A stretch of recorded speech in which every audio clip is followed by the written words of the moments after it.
5.18 민주화운동의 최후 항쟁지였던 옛 전남도청 보건사업 공사가 한창입니다. 내년 10월 완료돼 공개될 예정인데요. 1년을 앞두고 오늘 도청 복원 계획안이 공개됐습니다. 김영창 기자입니다.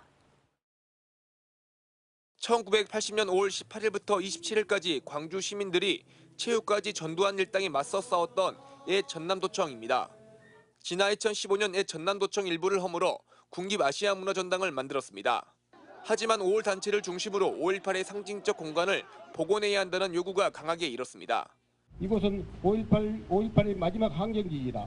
구 전남도청을 온전한 5.18 기념 공간으로 만들어야 한다는 우리의 뜻은 이미 천명된 바 있다. 우리는 이곳을 지킬 것이다. 우여곡절 끝에 결국 전남도청을 80년 당시의 모습대로 복원하자는데 합의가 이루어졌고 지난해 8월부터 공사에 들어가 현재는 공정률 26%입니다.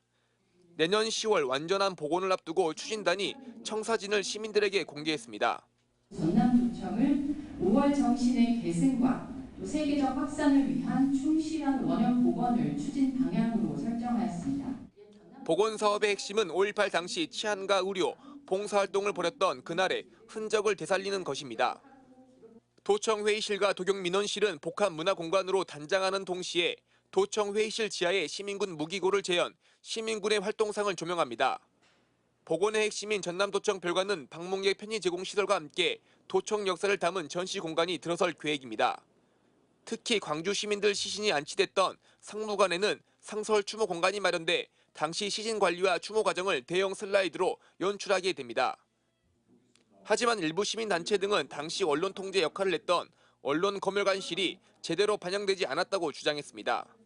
언론검열관실이 복원되면 세계에서 유일한 언론 통제 현장으로 남아 민주주의를 실증적으로 보여주고 역사적 교육적 공간이 될 것이 분명합니다.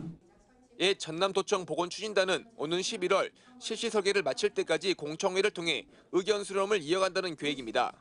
이런 자리를 통해서 다양한 의견들을 충분하게 좀 수렴을 하고 현실적으로 반영하고 역사적 서사가 검증된 것들을 중심으로 해서 지역사회가 오랜 시간 동안 갈등하고 고민한 끝에 마련한 원형 복원 사업인 만큼 1년 뒤에 공개될 전남도청의 모습에 관심이 쏠립니다. MBC 뉴스 김영창입니다.